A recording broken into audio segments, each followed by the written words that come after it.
on Warner TV. Digicel TV, home of Rugby League. Dial star 515 hash to subscribe.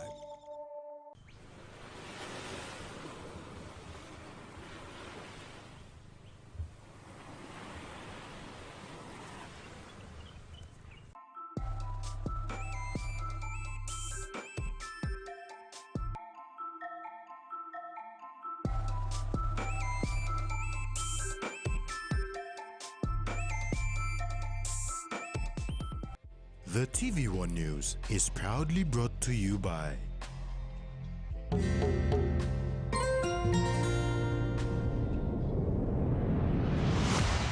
BSP, our bank, our people.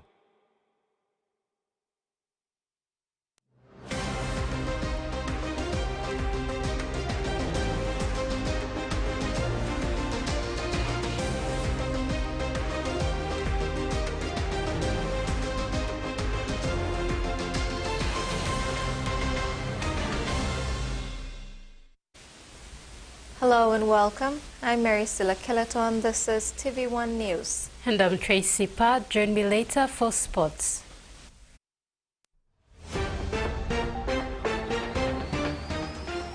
In this edition, Yellow Bridge reopened.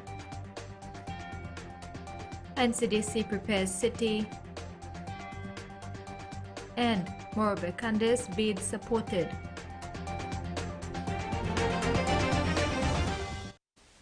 Three days of tireless work has resulted in the reopening of the Yellow Bridge in Morobe Province on Monday night. Morobe's Provincial Administrator Max Bruton thanked the government for its quick response, which saw work start immediately to restore the economic lifeline of Papua New Guinea's industrial hub.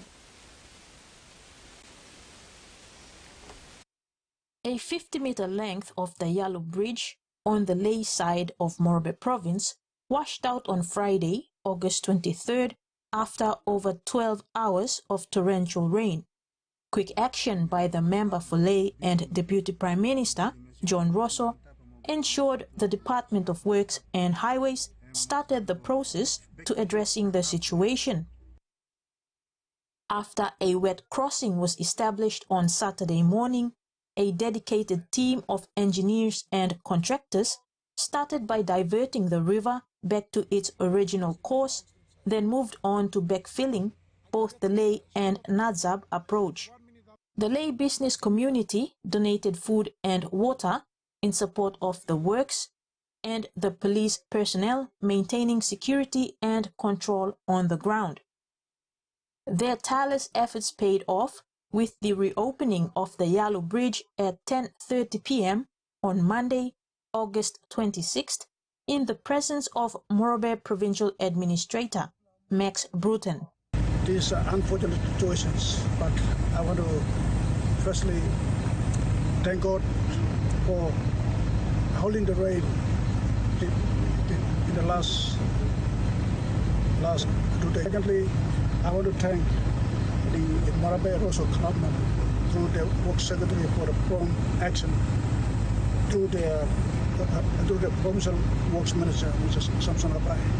Him and his team has worked tirelessly in the last 3 days. Bruton also acknowledged the Northern Command Acting Assistant Commissioner of Police, Chris Kunyanban, the Acting Leh Metropolitan Superintendent, James Luan, and Morobe Provincial Police Commander, Jacob Singura, for their leadership in maintaining command and control.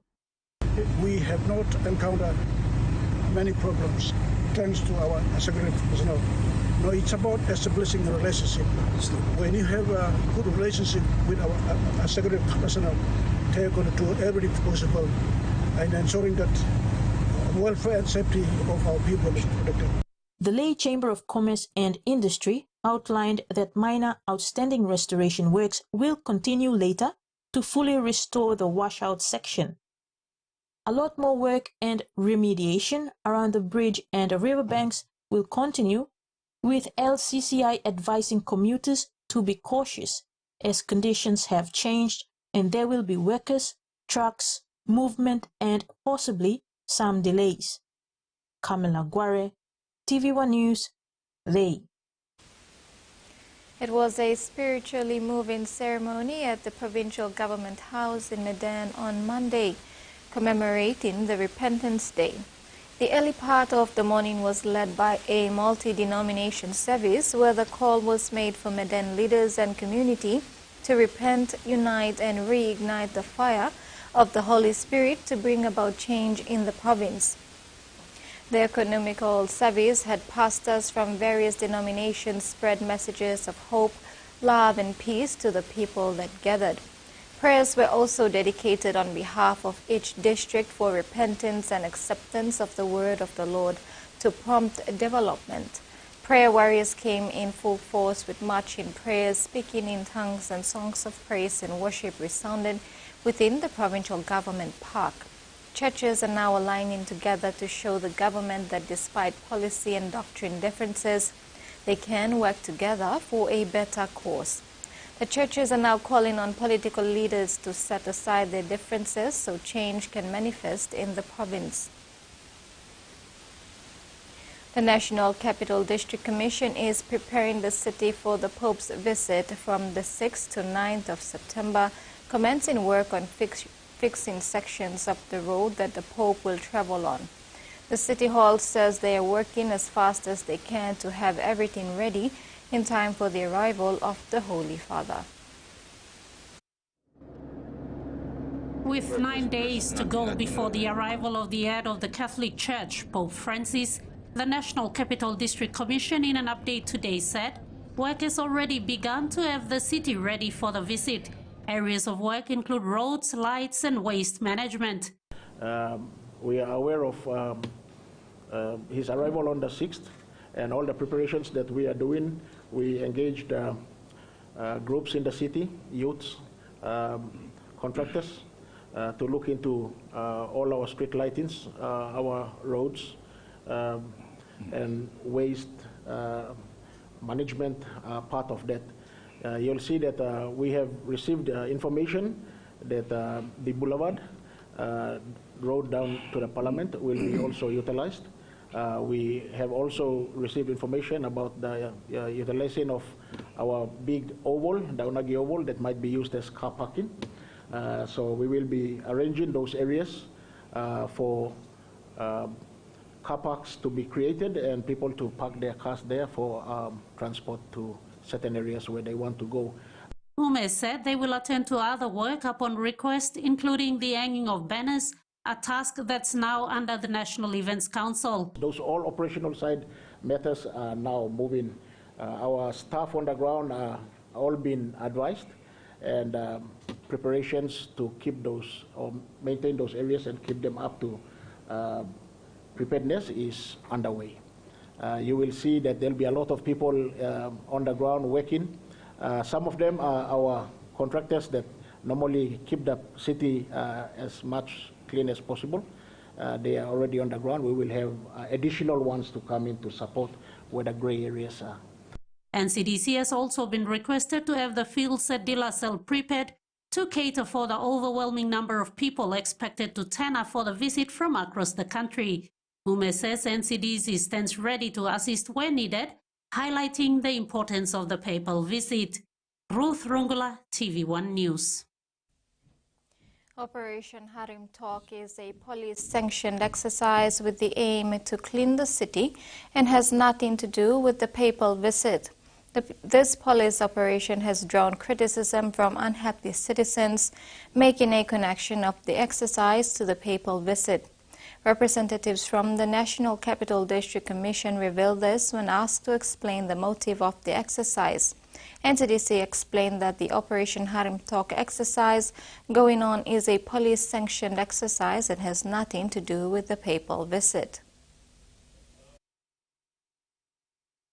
The Operation Harim Tok exercise was coincidentally launched at a time when the nation was preparing for the Pope's visit.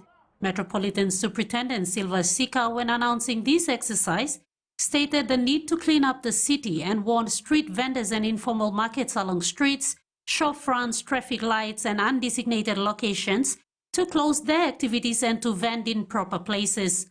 On August 12th, police started implementing this exercise, seeing the closure of many informal and street markets across the city. Many frustrated people took to social media, linking this exercise to the preparations for the Pope's visit. NCDC Director of Sustainability and Lifestyle, John Ume, confirmed that the program was a police-sanctioned one in line with NCDC's city cleanup exercise. The operation that is on the ground is currently spearheaded by police, and that operation is, I think, Operation Harim Tok. That has nothing to do with our people's visit. It's to do with enforcement and people vending at the correct places. When you don't comply with law, the enforcement comes out. And it has been for a while, and it is just coincident that in the period that Pope will be coming and preparations are done. But I think we are not discriminating our vendors. Ume said laws in the city are set by NCDC, but compliance has become an issue, and police have stepped in now to police these laws. It's in line with compliance. People have to vend at the designated areas. We have markets around the place, and we have mini markets, and we encourage people to go into those vending areas. Many reasons why they should. And for that reason, I think it has been an enforcement problem, because we have now seen the spillover of people taking market areas right to the traffic lights. It's against also the Motor Traffic Act, so it's in breach with a lot of police compliance laws. He added NCDC has set up proper venues for markets, and people should utilize these venues instead of selling items on roadsides and traffic lights. Ruth Rungula, TV1 News. Entry to all events and venues where the Pope is expected to visit will be through accreditation. Passes will be made available for VIPs and the clergy, while wristbands will be issued to registered Christians. With the Papal Mass at Sajon Gai Stadium to be highlight of his visit, 34,000 people will have been accredited for this venue alone for the September 8th Eucharistic celebrations. Accreditation for the Pope's visit has officially closed, and the organizing committee has registered 34,000 people for Sunday's Mass at the close of accreditation. About 1,000 spaces have been reserved to cater for last-minute inclusions. The total capacity is the main outdoor stadium is 25,000. We also took the field nearby, that's 10,000, so almost 35,000. We have already accredited 34,000, so it's like we keep 1,000 reserve in case if anything happens in the last minute. So it's already 34,000 already completed accreditation. Accreditation has been done through the diocesan coordinators appointed in each of the 19 dioceses to coordinate travel in their respective dioceses. 6,460 people from the diocese, from different dioceses of Papua New Guinea. So that's 6,460. Vanimo Diocese is the only diocese that has not been accredited, as they will get the chance to have the Pope in their diocese when he visits them on the 8th of September. 815 religious and clergymen and women have been registered for the Don Bosco visit, with 2,000 ordinary Christians accredited to be greeted outside the Mary Help of Christians Shrine at DBTI. About 200 government officials, members of the diplomatic corps, and members of NGOs and civil society groups have been accredited for the APEC House visit, with another 100 prominent Catholic citizens. The Mass at the stadium will see 500 communion ministers participating, with 4,000 marshals to help the police control and direct the crowd. And with the accreditation completed, all wristbands for the registered Christians will be given to the diocesan coordinators to distribute. And this week we will try to organize. Thursday we are supposed to get the wristband, which will be provided by end of the week to the. So it will not be an individual collecting. So when it comes to the diocese, it's the diocesan coordinator who is responsible for collecting the wristband, which is Ruth Rungula, TV1 News. The United Liberation Movement for West Papua spokesperson Raki Ap has called on the leaders of the Pacific Island Forum currently attending the PIF summit in Tonga to show courage and leadership on one of the biggest issues facing the region of West Papua. Ap, in a media conference today, said it is time for PIF to reaffirm their 2019 call for a UN High Commissioner for Human Rights visit to West Papua. Pacific leaders were strongly encouraged Indonesia to finalize the timing of a visit by the UN High Commissioner to investigate the reported human rights abuses, including torture, extrajudicial killings, and systemic police and military violence in 2019, so the Commissioner could provide an evidence-based informed report in this year's Pacific Islands Forum. The communique agreed to by PIF leaders in Tuvalu reaffirmed recognition of Indonesia's sovereignty over West Papua, but acknowledged the reported escalation in violence and continued allegations of human rights abuses in West Papua. United Liberation Movement for West Papua spokesperson Raki Ap today reaffirmed the call to the PIF leaders and urged them to seriously address this issue at hand. Mr. Ap says since 2019, more than 100,000 have been displaced. According to the United Nations, between 60,000 and 100,000 West Papuans were internally displaced between December 2018 and March 2022 as a result of an escalation in Indonesian militarization. As of April 2024, over 76,000 West Papuans remained displaced. So the question is, do the leadership see it? And if not, we should hold them accountable. We should shine a light on Indonesia's influences, because in the long term, it will damage us all. Mr. Ap also stressed that PIF can play a key part in ensuring Indonesia is finally subjected to UN scrutiny and international oversight for its crimes in West Papua. He said West Papua needs PIF to reaffirm its call and urge the Melanesian leaders to stand up for their brothers and sisters in West Papua. First thing they can do is allow the United Liberation Movement for West Papua, chaired by President Wenda, to become full member within the Melanesian Spirit Group. Why? Because so the sensitive issue that they don't want to talk about, they can give us to talk about it ourselves, right? So allow us that space on the seat on the table, to confront Indonesia directly, to defend our position as Melanesians.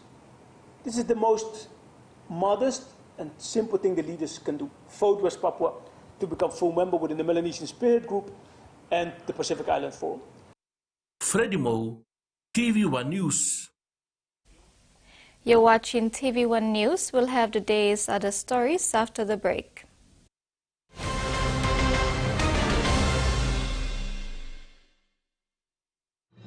Experience a convenient and smarter way to do your banking with BSP Mobile Banking. You don't have to leave the office or your home to pay for bills. You can view your account balance, transfer funds, top up phone credits, or purchase Easy Pay units wherever you are.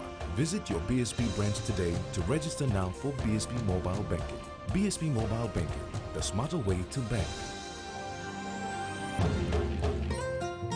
BSP, our bank, our people. He says the best Hunters players come from his region.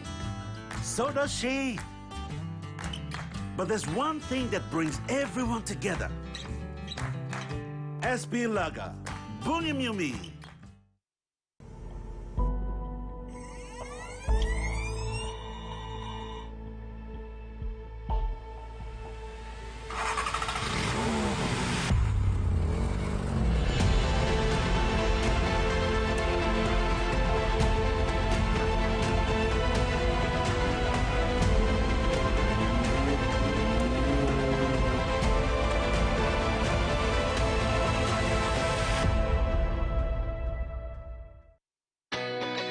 true champion is measured by their courage, their determination, and their passion to never give up and to always keep trying.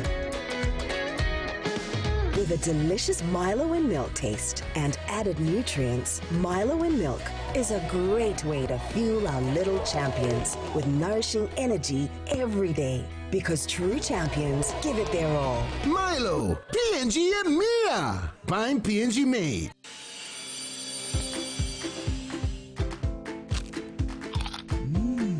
Right across the nation, we eat snack crackers.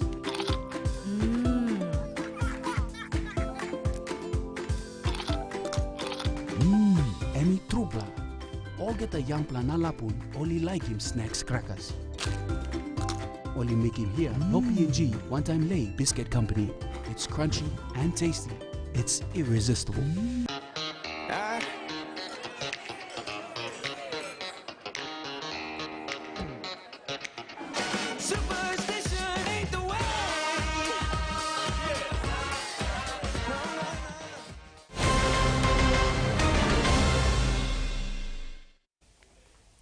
Welcome back. Papua New Guinea's Deputy Chief Justice Ambeng Kandakasi has been appointed President of the Asia-Pacific Mediation Forum. He has taken over from Professor Dr. Dale Bagshaw. A Papua New Guinean judge for the first time has been appointed as the President of the Asia-Pacific Mediation Forum. Deputy Chief Justice Ambeng Kandakasi takes over from former President Professor Dr. Dale Bagshaw. Kandakasi's appointment was announced during the 10th Asia-Pacific Forum recently. In congratulating his appointment, Governor General Grand Chief Sir Bob Dadai said his appointment is a milestone achievement for Papua New Guinea, as this is the first time a judge from PNG has been given that role. Let me congratulate Deputy Chief Justice of Papua New Guinea, Justice Ambeng Kandakasi, on his appointment as President of the Forum, which is a first for Papua New Guinea and the Pacific region in such a prominent regional institution. Dadai urged Kandakasi to lead with passion, resilience, and determination to create a dialogue of change in the mediation sector for Papua New Guinea and other Pacific Island countries. In welcoming his appointment, Kandakasi said the judiciary will work with the government with the aspiration of committing to taking the 10th APMF conference outcomes to the political arrangement for appropriate action in terms of mitigating the many challenges in environmental mediation. That the PNG government, through the Prime Minister, is committed to taking the conference outcomes to the political arena, regionally and globally, for appropriate action. Kandakasi said he looks forward to the challenge ahead, and as the new president, he intends to contribute meaningfully to bring about change with new ideas come the 11th Forum. I look forward to our paths crossing again soon at the 11th APMF conference, venue to be advised as soon as that becomes known. Tracy Pa, TV1 News. Madang Police Department announced the arrest of a man who allegedly raped a 10-year-old girl on Bagabag Island in the Sumka district of Madang province. The suspect was apprehended and is currently being detained at the Madang Jumbo cells. According to police reports, the incident took place when the young survivor was on her way to school. The suspect, whose identity is being withheld, approached her and forced her to an isolated area where he committed the offense. MP for Sumka, Alex Suguman, strongly condemned the suspect and has ordered local police to ensure that the suspect faces the full extent of the law. He also called on the community to offer support to the child and her family during this difficult time. He urged the community to be vigilant when it comes to protecting all children and work together to prevent similar incidents in the future. Provincial member for Madang, Governor Ramsey Pariwa, has set a record in his home district of Rai Coast on the early hours of Friday morning when he led a convoy successfully into Sidor District headquarters. Most of the region of Rai Coast district is inaccessible by vehicles due to the topographical terrains. The populace resort to using boats, putting them at high risk to pirate attacks. Much of the people's concerns remain that Rai Coast is not an island, contemplating on the fact that Rai Coast is a district within the mainland and roads need to be constructed for people to travel with ease in and out of the district instead of opting for sea transport, which is risky. Madang Governor Harim Tok led a convoy into Sidor Station in Rai Coast District by road for the first time in the dark hours of Thursday, August 22nd. They overcome countless wet crossings, including big rivers that turned treacherous because of the wet weather. Reaching Sidor by road is a feat that not many a provincial leader has taken in the last 30 years, since Mother Nature took its course, damaging road access and vital infrastructure, including bridges, especially from Yaganon and onward. Number one time, Miron Lorot, Miron before Lorot, Natanim Simorso. Number one time, bit of this, Mikalab Lochopa, Nami Pilim Semto, or some Ragos in Island. Midland Island man, Namibla Road Lomoto, and have the loose start. So Namibla must make him road so. Set him road, big make him in up some time Losan or some Noya. Naravi Miron Lorot. Yeah, okay. You start in 1122 bridge come yet. I'm coming up one and paying by making. Governor Parua advised the people that once the tax credit scheme is effective, he plans to rebuild bridges to allow ease of access into Rai Coast by road. Every road, every stuff, every bridge, plenty of water. Nothing to walk in bridge, not this land stuff. And by me making tax credit scheme, Loramu Nicole coming to play law, coming to play law. 2026 you go. Even baga somebody money strong law by me making 1 plus 2 plus bridge maker. So, plain block in bridge and stuff. Damage done to vital infrastructure were left unattended and over the decades dilapidated, leaving its people in a predicament with accessing markets, schools, and better health services. The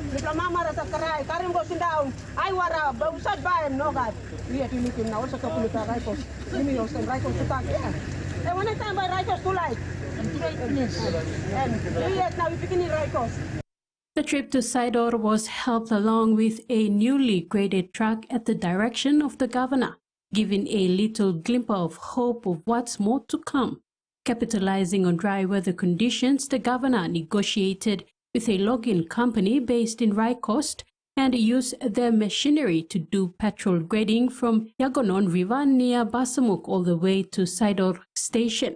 This trip was the first in a very long time for a car to travel into Sidor Station. Tracy Pa, TVWAN News. The family of late Batari, a name well known in the Nakanai district of West New Britain province for practicing cargo cult in the 80s, reconciled with the missionary of the Sacred Heart priest on his behalf over the weekend for the wrong during the cargo cult movement in the area. Witnessing the occasion was MP for Nakanai, Francis Maneke. Cargo cult is a term used to denote various spiritual and political movements that arose among indigenous Melanesians following the Western colonization of the region in the late 19th century. Features common to most cargo cult groups include the presence of charismatic prophets. Claims made by these prophets varied greatly from movement to movement, with some predicting the return of the dead or an abundance of food. The family of late Batari and some of his folks who practiced the cult movement in the area gathered at Vovosi village in the Ward 4 area of Oskin's local level government, Nakanai district, and apologized on their behalf for what transpired during those times. Member for Nakanai and Minister for Oil Palm, Francis Maneke, who is also part of the Batari family, witnessed the occasion. He said the cargo cult movement happened to pave the way for development in the district. We must celebrate today because we're transforming ourselves in terms of our people. Na leadership lo place lo imi, in terms of government, na what level lo government lo imi inside lo place lo imi. Kau kaltem people lo nakanai, kau kaltem lo people lo ubay. Everyone something, you better talk. All mobilizing more people, they're very energetic. Now we make it all important something, only aiming lo place lo. And we can do the same today. Maneke also pointed out that the actions of the forefathers of Nakanai were done according to their traditional beliefs or the chieftaincy system. It portrays the leadership level in the area and respect for the elders. However, such is gone with the systems of the past. Like Batari na team or leaders want to follow us plan. Only walk back prim from here and all the way go to Lubay. Look at Madang possible. But today I mean the same. I mean the same place lo imi. I mean the same people do like that. When they rely they will fight for their own land. You blame. We got to be free. Now how are you making? Only that's why you must set up. What people why you must set up? We must set up the ground, baby. In 1954, soon after the anthropologist Ward Goodenough arrived in a Western Britain village with 3 of his students for field work, he was visited by the leader of a cargo movement called the Kivung. As it happened, the Kivung had been started by the Catholic missionary in the area, Father Heinrich Berger, to draw support away from another local movement, the Batari, that had been encouraging mass adultery, the destruction of food supplies, and resistance to the colonial administration. According to the tenets of the Batari cult, the deceased ancestors of the local Nakanai people had turned white in skin color and were living in Rome, where they were producing shiploads of European wealth items or cargo that the whites intercepted before this could reach their descendants. Also in attendance were family members of another cult movement leader called Lima from Rapuri village, who also apologized to the MSC priest. Ito place na makim late John Lima one time long late Leonard Guve. Long him something he come up finish to play in one side langan one time late Basari. Only been to for Joseph Weigel. Na giving back play langan lo de sila now me to play sana pia na me to play like makim de sila to play big man na me to play giving back play talk sorry too much long him something he been come up na giving every long late for Joseph Weigel. Missionary Blasantuat, me play accept him apology today, belong family, yipla bung today, as well as community bung today, me play accept him this apology play. Freddie Mo, TVWAN News. A check of 100,000 kina was presented to Valoka Parish for its 100-year centenary celebrations in October this year. Nakanai MP Francis Maneke, when presenting the check, urged people to always put God first in everything they do in order to be successful in life.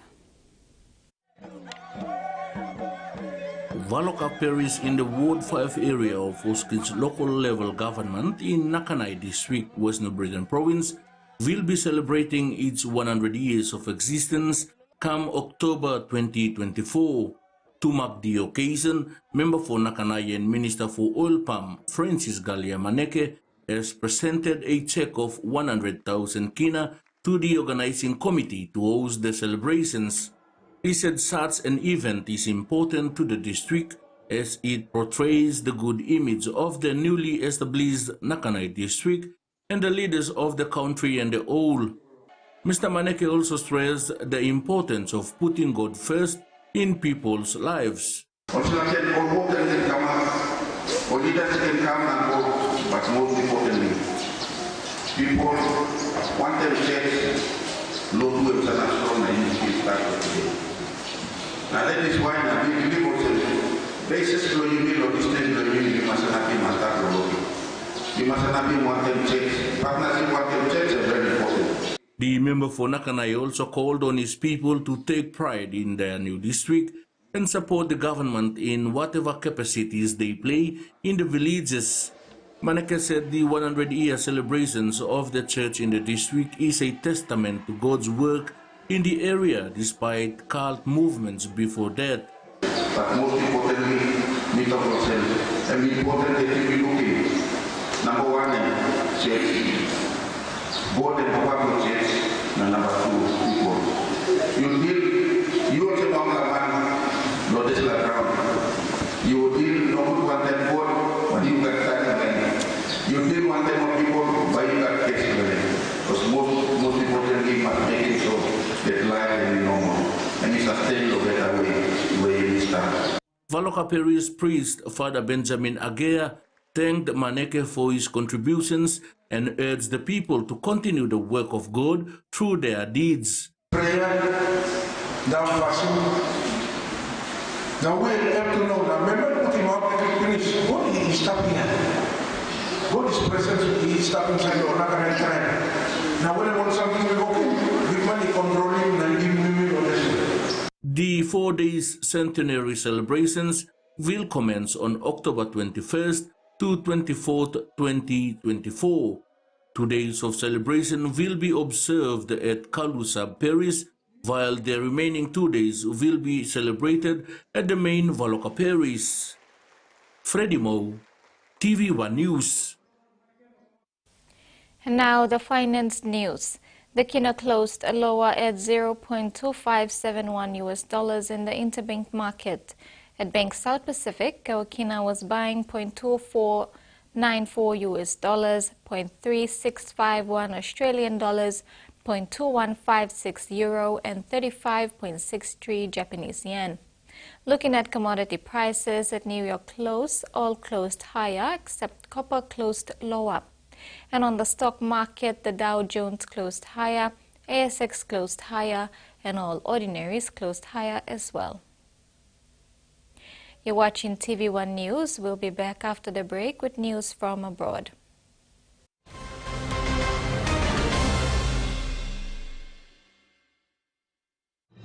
Experience a convenient and smarter way to do your banking with BSB Mobile Banking. You don't have to leave the office or your home to pay for bills. You can view your account balance, transfer funds, top up phone credits, or purchase easy paid units wherever you are. Visit your BSB branch today to register now for BSB Mobile Banking. BSB Mobile Banking, the smarter way to bank. BSB, our bank, our people. Hiya, Mama. You wait then, but me add him special flavor. Put in more flavor, put in more taste. Magic kakaro, get up a big smile on face. Time for kim chicken, a great kumutu. Sip, sip, the moo, yes, magic on you.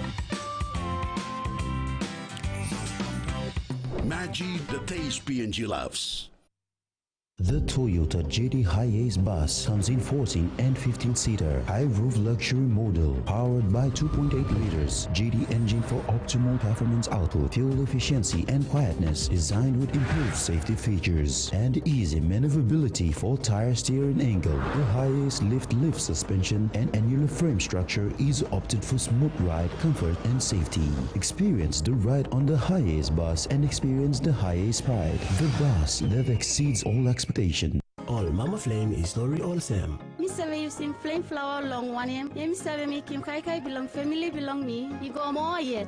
Man belong me save like him flower balls belong me what them kawa war na spring onion. All pikinini belong me save like him to mas pineapple donut me save walk him lo house. Me make kumu mix him on them cow na karama pim long flower. Tasty hash browns. Time is kelly one time wala harpela Kai Kai. Me save kissing more Kai Kai long all get a toya me tromoy one time flame flower.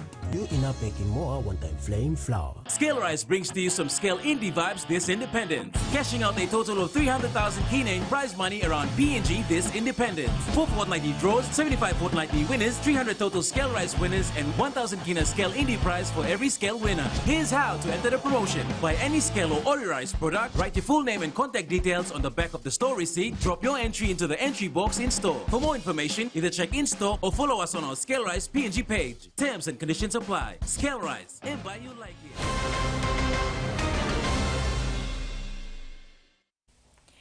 Welcome back. Fields Jolly Learning Center in Madang recently concluded a month-long reading program with Book Week.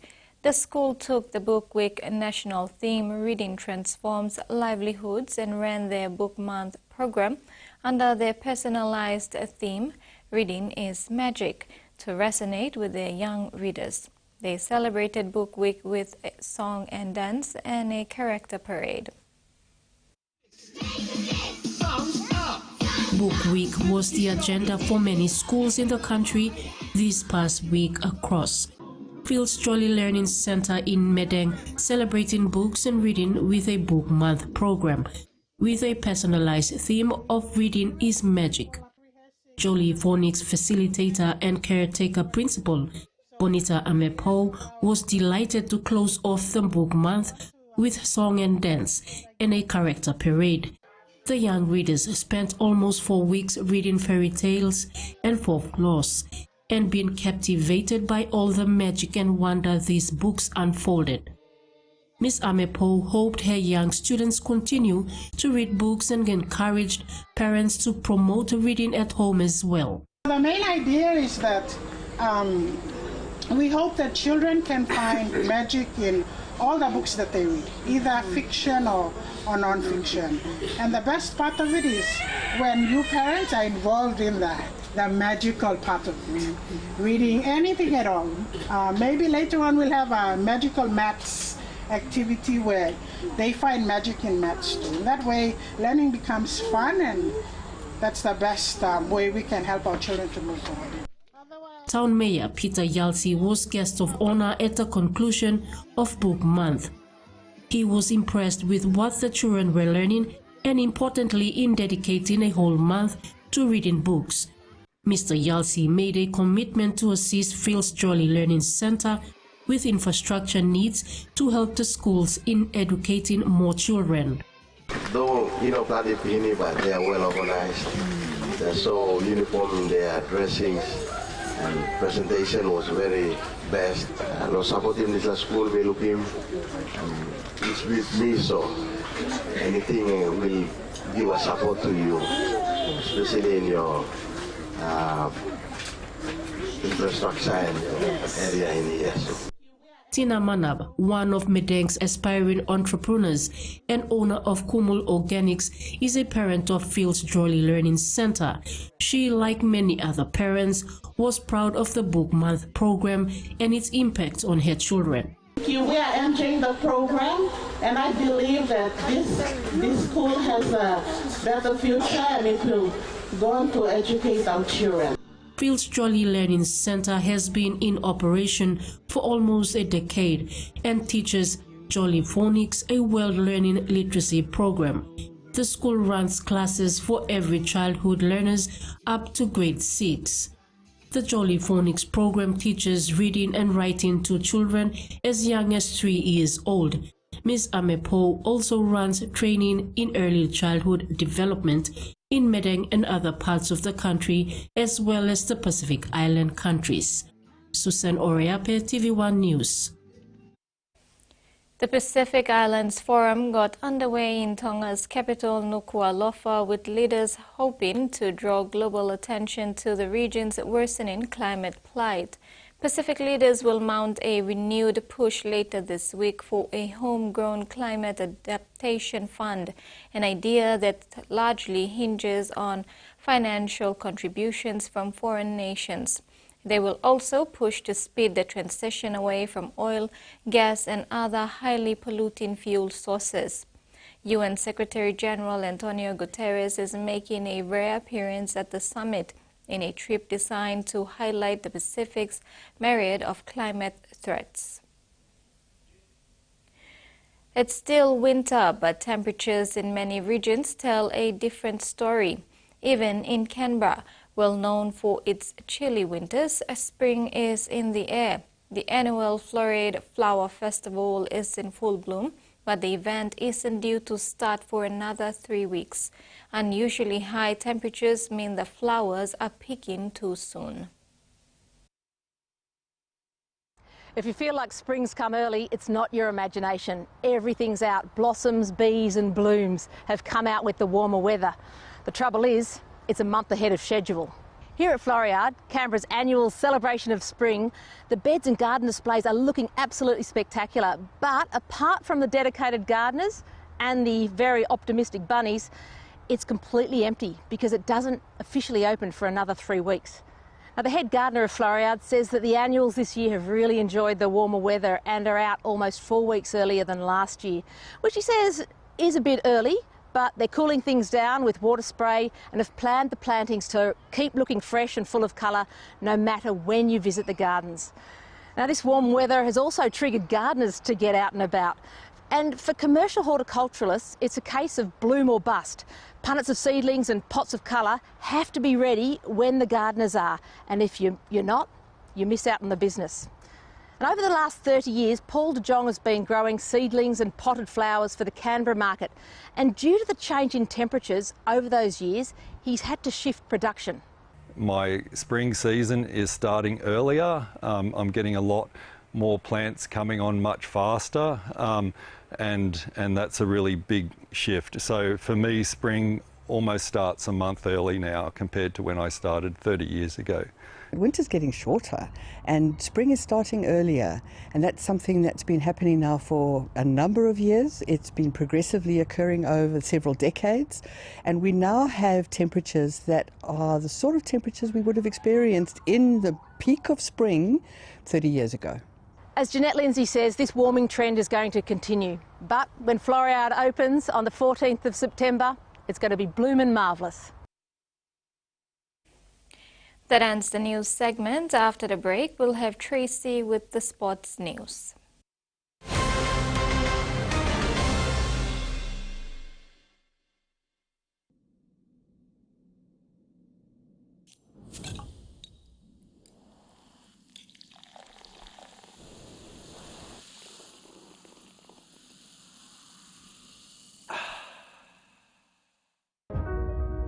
Hardware House is more than just a store.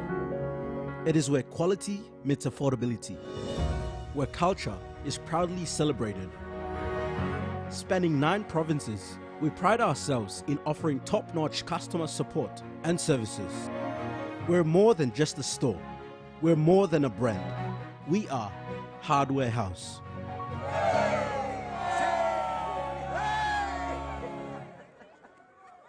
New Fabuloso multi-purpose cleaner with an irresistible fragrance that lasts all day long, creating a field of flowers in every corner of your home with an irresistible fragrance that lasts and lasts all day long. Fabuloso, irresistible fragrance. These two are creeping into your personal space. Why don't we send them packing? Oh, maybe not. Bing bang bing. Bum, bum. Hi, I'm Chef Jules Henow, and this is where my true inspiration for cooking started. Like most of us, I learned to cook from my mum. Nothing beats simple recipes where fresh local produce is at the heart, especially when it's a home-cooked meal, prepared and shared with the ones you love.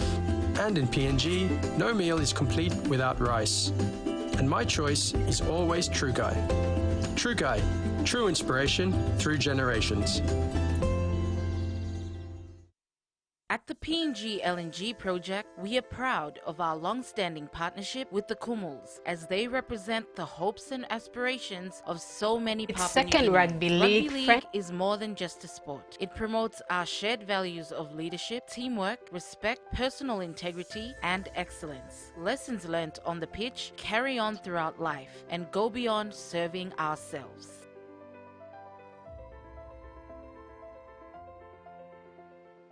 If I don't make a change now, I'm scared it's going to be too late. If I don't get this weight off, then death is around the corner. My 600-Pound Life, Mondays 8:30 on TLC.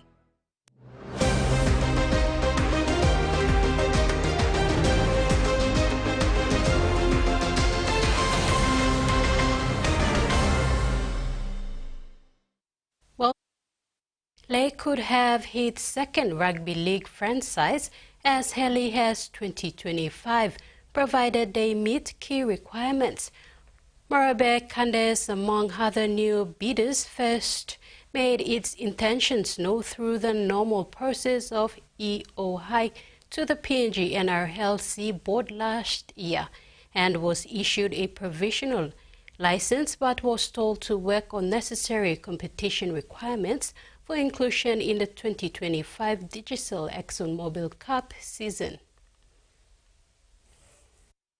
Following last year's bid outcome, the PNG RFL Northern Confederate Office has been working closely with the interim Morabe Candes board to ensure they meet all necessary PNG NRLC criteria. Northern Confederate Director Robin Iveke says since getting their provisional license 8 months ago, the franchise has made some progress in terms of establishing a home ground with a standard stadium in Finchafen and is in the process of establishing new leagues and racing standards.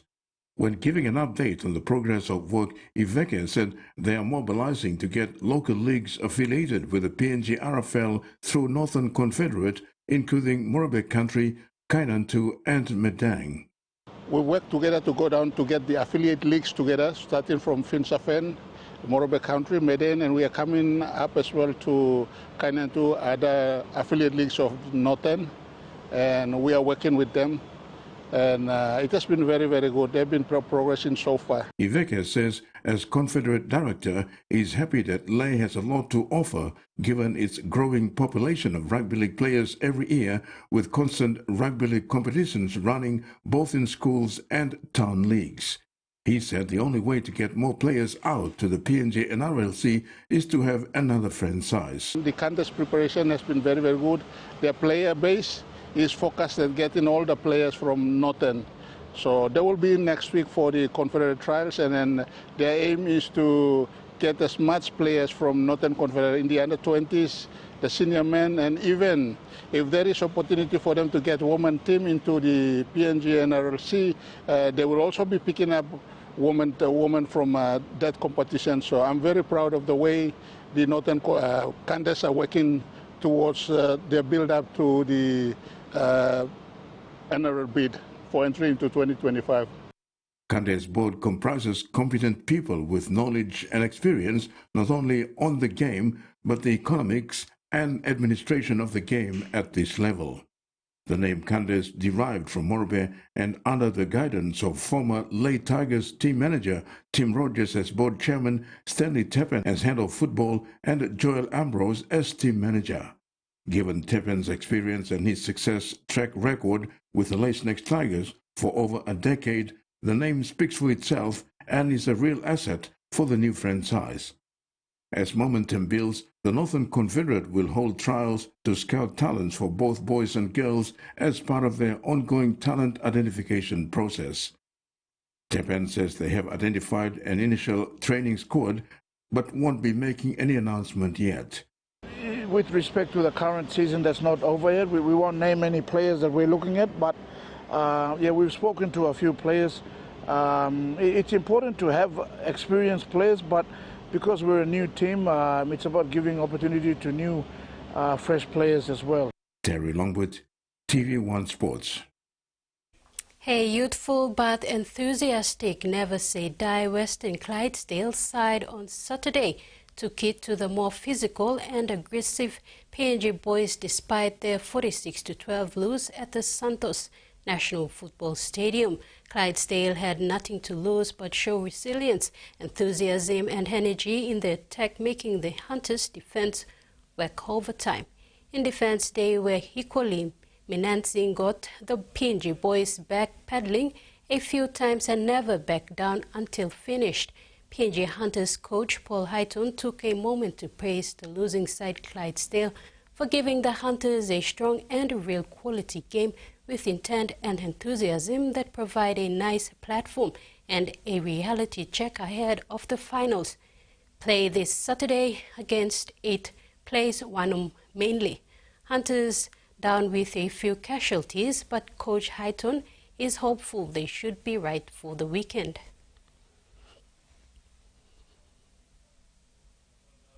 Oh, really?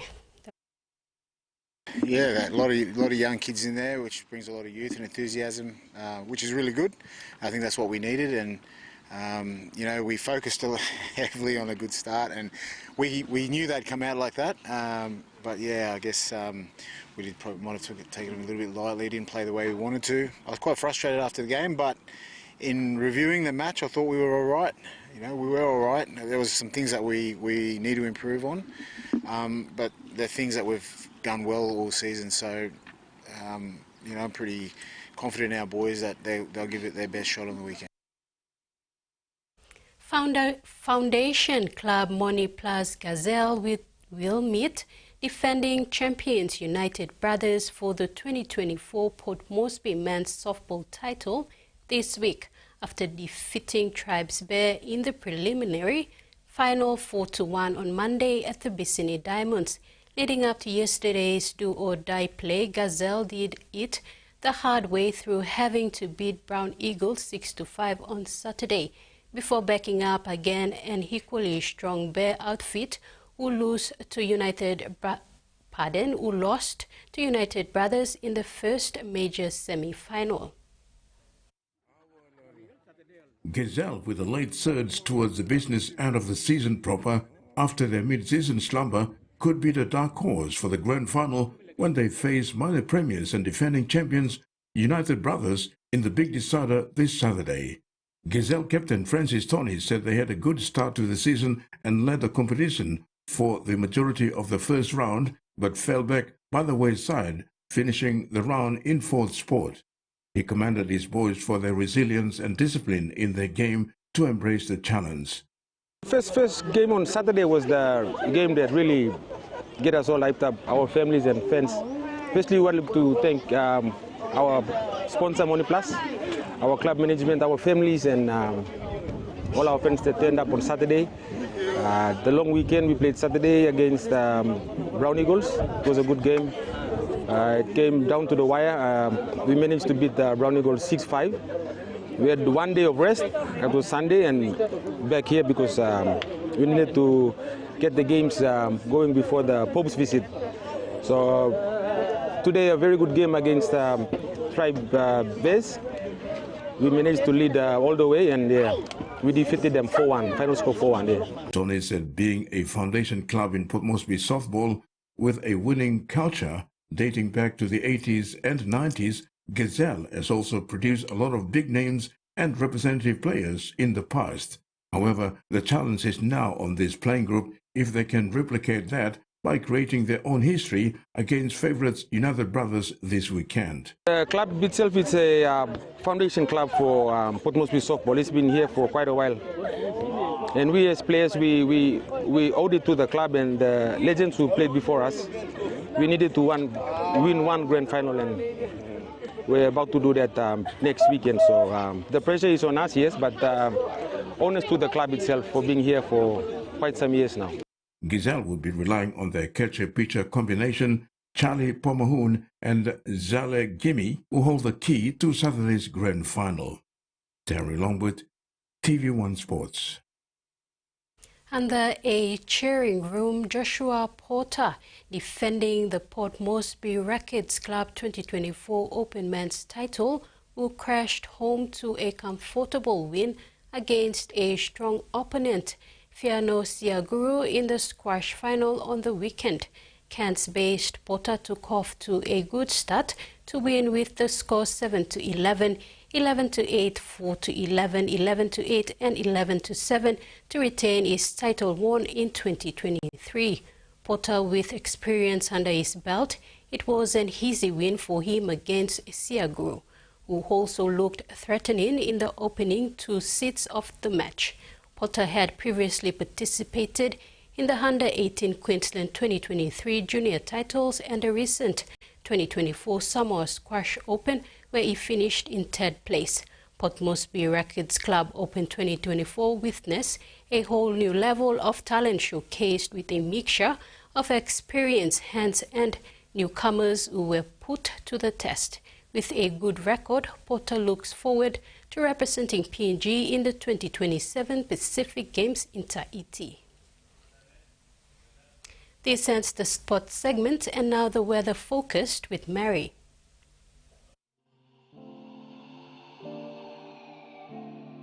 Southern, Port Moresby, sunny to partly cloudy. Daru, partly cloudy, mostly fine. Kerama, partly cloudy with evening rain showers and inland thunderstorm. Alatau, fine to partly cloudy with evening showers. Popondetta, fine to partly cloudy with evening rain drizzles. Momase, Leh, cloudy with evening rain showers and thunderstorms. Madang, fine to partly cloudy with evening showers. Wewak, partly cloudy with few evening rain showers and possible thunderstorm. Vanimo, periods of rain showers. New Guinea Islands, partly cloudy with few showers and possible thunderstorms. Lorengau, partly cloudy with few showers and possible thunderstorms. Kavieng, some showers and possible thunderstorm. Kokopo, Rabaul, rain showers and thunderstorm. Kimbe, partly cloudy with possible evening showers. Buka, rain showers and thunderstorms. And Highlands, Goroka, Bans and Kundiawa, partly cloudy with evening rain showers. Mendi, Tari and Wabeg, partly cloudy with rain showers and possible thunderstorm. Coral Sea, seas moderate to rough with southeast winds of 20-30 knots with stronger gusts by evening. Solomon Sea, seas moderate with southeast winds of 15 to 20 knots. Bismarck Sea, seas moderate to rough with southeast winds of 15 to 25 knots reaching 33 knots tonight. And Pacific Ocean, seas light to moderate with southeast winds of 10 to 20 knots reaching 25 knots over the south sectors. Waters of southern PNG Indonesian border to Daru to Kiwai Islands to Kerama to Yule Island to Hood Point to Samarai Islands. Seas 2 to 3 meters. Waters of Finchafen through Vitia Strait to Siasi, Long Islands. Seas 2 to 3 meters along warning areas. And waters of Manus and its western group of islands, seas 0.5 to 1.5 meters. That wraps up the news tonight. Thanks for your company. Bye for now.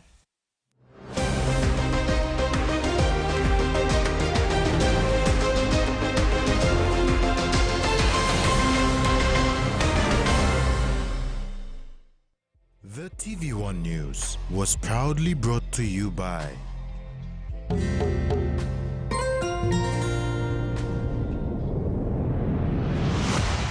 BSP, our bank,